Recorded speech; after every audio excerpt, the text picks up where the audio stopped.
Assalamualaikum warahmatullahi wabarakatuh. Alhamdulillah wa syukurillah ala nikmatillah. Assalatuhu wassalamuhu ala rasulillah Sayyidina Muhammad ibn Abdillah. La hawla wa la quwwata illa billah. Qala rabbi shrah li sadri wa yassir li amri wahlul 'uqdatam min lisani yafqahu qawli, amma ba'd. Pertama kalinya marilah kita selalu dan senantiasa panjatkan puji syukur kepada Allah Subhanahu wa taala yang mana telah memberikan rahmat, nikmat serta hidayahnya kepada kita semuanya. Terlebih diberi nikmat kesehatan afiat sehingga sampai saat ini kita semua bisa melakukan ibadah kepada Allah Subhanahu wa taala. Yang kedua kalinya, salat ma'assalam, marilah kita tetap haturkan kepada junjungan kita Nabi Agung Muhammad sallallahu alaihi wasallam. Semoga dengan senantiasa bersalat kepadanya kita termasuk diakui sebagai umatnya.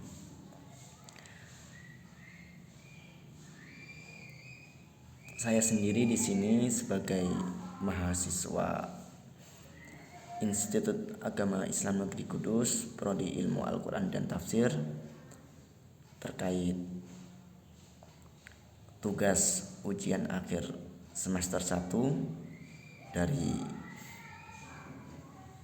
mata kuliah Tahsin, Tahfidz dan Tafhim, yaitu yang diambil oleh beliau Bu Sofa Usamawati. Tugas kali ini adalah kita diberikan tugas untuk menjelaskan surah sekaligus menjelaskan isi kandungan dalam surah tersebut. Dan alhamdulillah pada kesempatan saya ini saya diberi kesempatan untuk menyampaikan tentang kandungan surah Al-Ma'un. Sebelumnya marilah kita bersama-sama terlebih dahulu membacakan surah Al-Ma'un. A'udzu billahi minasy syaithanir rajim.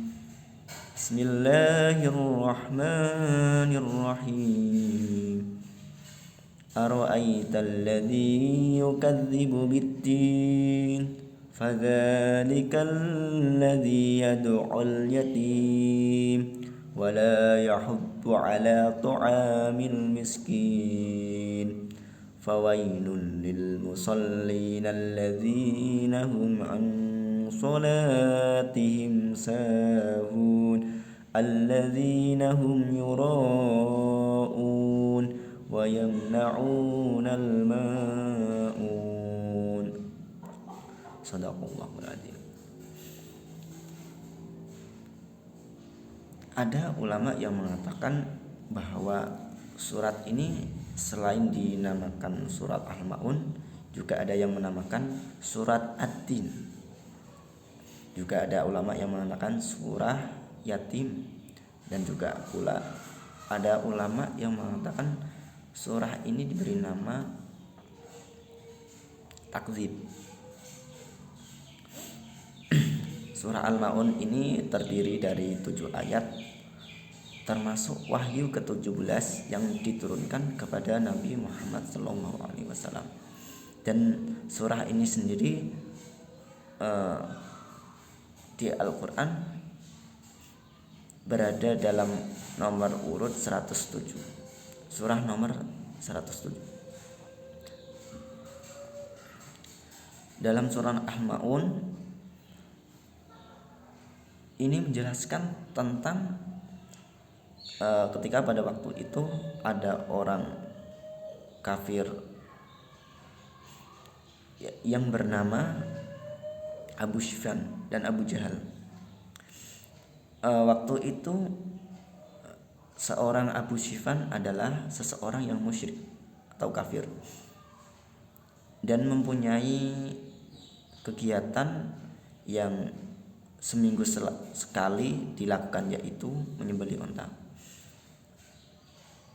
Mempunyai kebiasaan seperti itu, dan suatu ketika ada seseorang anak yatim yang datang dan minta secuil daging kepada Abu Sufyan. Tetapi ketika anak yatim itu datang, Abu Sufyan terus mendorong anak yatim itu hingga terjatuh. Maka itulah termasuk sebab-sebab turunnya surah Al-Maun. Ara'aital ladzi. Jadi ara'aita ini bahwa ada yang menyebut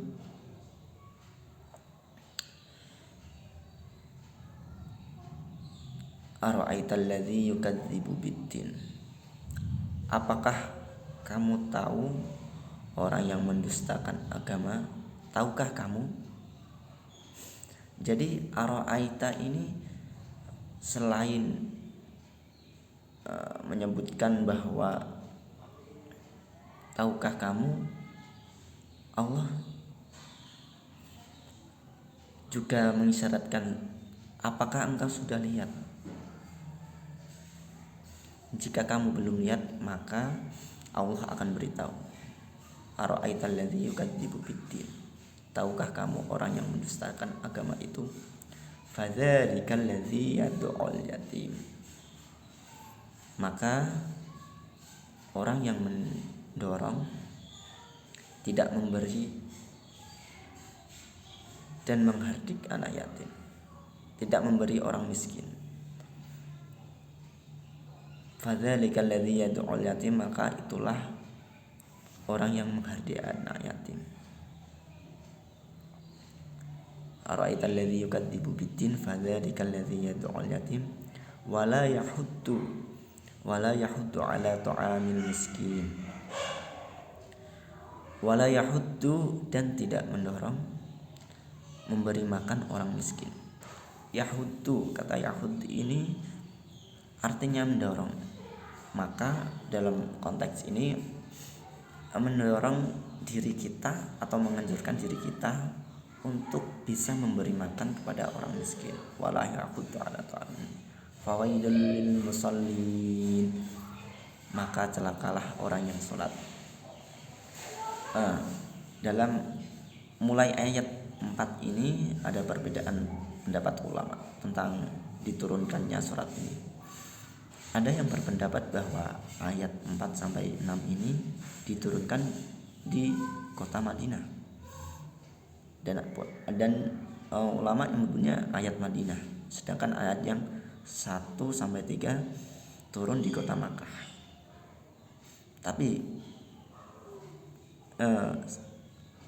lihatlah arti atau makna dari kata ini. Fawailul lil musallin, maka celakalah orang yang sholat. Kalau kita lihat dari segi makna katanya, maka jadi kata maka ini pasti berhubungan dengan kata sebelumnya. Maka banyak ulama yang menganggap bahwa ayat 1 sampai 7 ini turun di kota Makkah semuanya dan menyebutnya surah Makkiyah. Fawailul lil musallin, maka celakalah orang yang sholat. Lalu bagaimana yang disebut celaka orang sholat tersebut? Maka celakalah yang sholat. Kemudian dilanjutkan ayat berikutnya, alladzina hum an sholatihim sahun, yaitu orang-orang yang lalai dalam sholatnya. An sholatihim, kata an sholatihim berarti orang-orang tersebut secara substansial mengerjakan sholat, akan tetapi sholatnya itu hanya sekedar ruku, sujud, dan salam maupun takbir. Jadi secara substansial sholat itu harus menghadirkan sesuatu yang bisa menjadikan kebaikan, pahala, dan menjadikan amal baik kita kepada orang lain. Fawailul lil musallin alladzina hum an sholatihim sahun, alladzina hum yura'un, yaitu orang-orang yang berbuat riya. Lantas bagaimanakah perbedaan antara riya dan orang munafik? Jadi begini, kalau orang riya itu ketika dia melakukan sholat, dia itu gerakannya dibaik-baikan, gerakan sholatnya itu dibaik-baikan. Yang menjadi membedakan adalah ketika dia sholat sendirian dan sholat di khalayak ramai. Jadi dapat diketahui bahwa orang riya itu biasanya ciri-cirinya dia itu berbuat baik, dikhusyuk-khusyukkan sholatnya dengan catatan dia ingin dipuja oleh orang lain. Sedangkan orang munafik itu adalah lebih mendekati kekafiran. Jadi orang munafik itu hanya ingin dianggap Islam ketika dilihat orang banyak. Kalau sendiri ya tidak melakukan sholat mungkin. Fawailul lil musallin alladzina hum an sholatihim sahun alladzina hum yura'un wa yamna'unal ma'un dan enggan memberi bantuan. Maka dalam konteks ini memberikan bantuan, kita sebagai umat mukmin, kita wajib memberikan bantuan kita kepada orang-orang yang lemah, orang-orang yang butuh bantuan. Seperti halnya kembali lagi kepada ayat sebelumnya, yaitu salah satu orang-orang yang lemah adalah anak yatim. Jadi apa sih yang dinamakan anak yatim itu? Ada yang menyebut bahwa anak yatim adalah seorang anak yang sudah tidak mempunyai ayah. Tapi juga ada makalah yang menyebutkan bahwa anak yatim itu seseorang yang lemah akan ilmu dan adab. Maka perlu dan sangat, khususnya kita sebagai orang mukmin, membantu orang-orang yang butuh akan bantuan tersebut.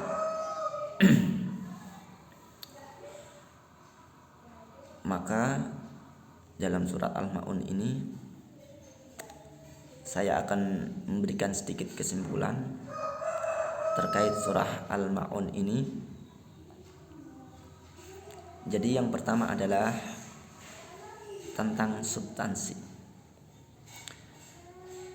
Yang pertama adalah substansial, yang membahas tentang ibadah kita kepada Allah Subhanahu wa taala, yaitu berupa sholat.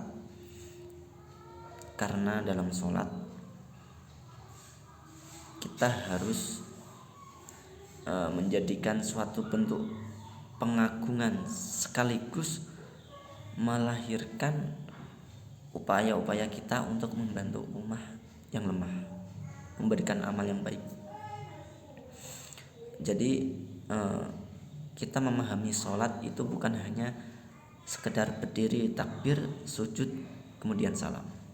Tapi kita harus lebih menghadirkan sesuatu yang lebih baik dari itu. Dan kita akan paham sesuatu penghormatan dan pengagungan kita kepada Allah Subhanahu wa taala. Dan yang kedua, surah ini menjelaskan apa yang kita percayai tentang di hari kemudian itu. Apakah kita percaya akan hari kemudian?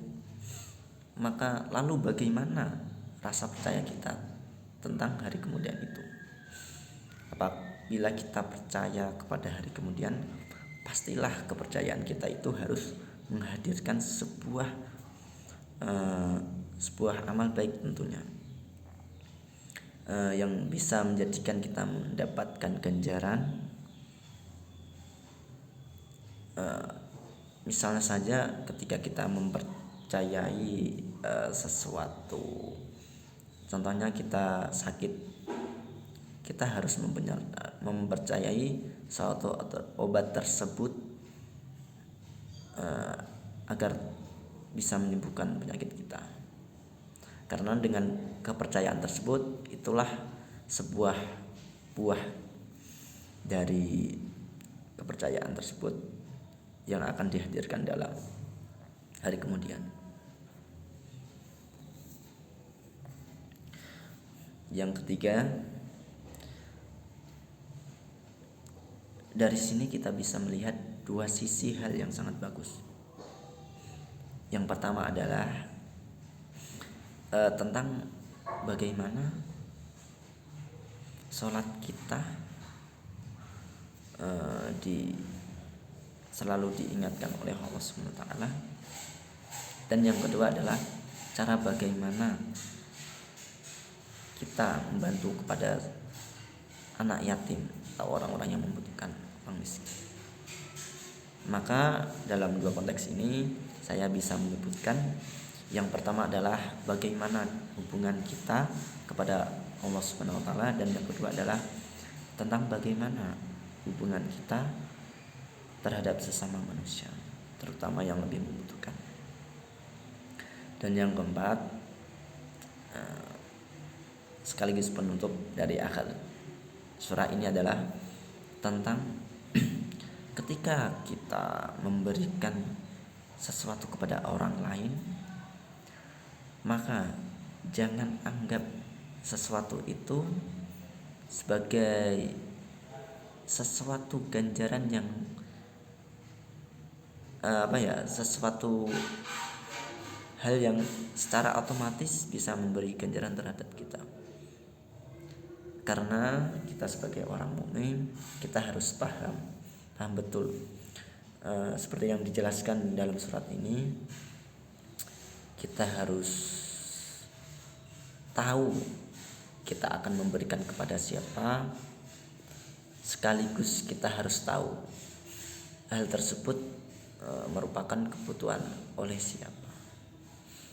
Maka dalam hal memberi, kita sebagai orang mukmin dianjurkan seperti dalam ayat 3, wala yahuddu, dan tidak mendorong kita atau menganjurkan kita untuk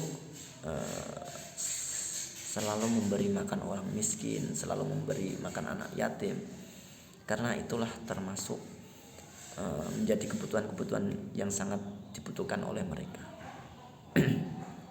Terutama anak yatim dan fakir miskin.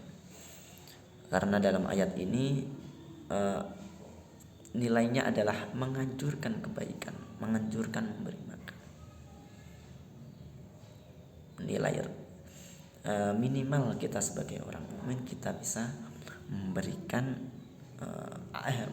menganjurkan sesuatu yang baik, yaitu mungkin berupa makanan atau yang lain, sesuatu yang dibutuhkan oleh orang fakir maupun anak yatim. Mungkin cukup hanya itu yang bisa saya bagikan kepada teman-teman semuanya. Kami dari mahasiswa IGT tentunya masih perlu banyak belajar dari ulama-ulama terdahulu dan ulama-ulama tafsir di zaman yang kontemporer sekarang ini. Maka perlu kami untuk selalu belajar dan terus belajar. Cukup sekian yang bisa saya sampaikan. Wal afu minkum wallahu muwaffiq ila aqwamit thoriq. Wassalamualaikum warahmatullahi wabarakatuh.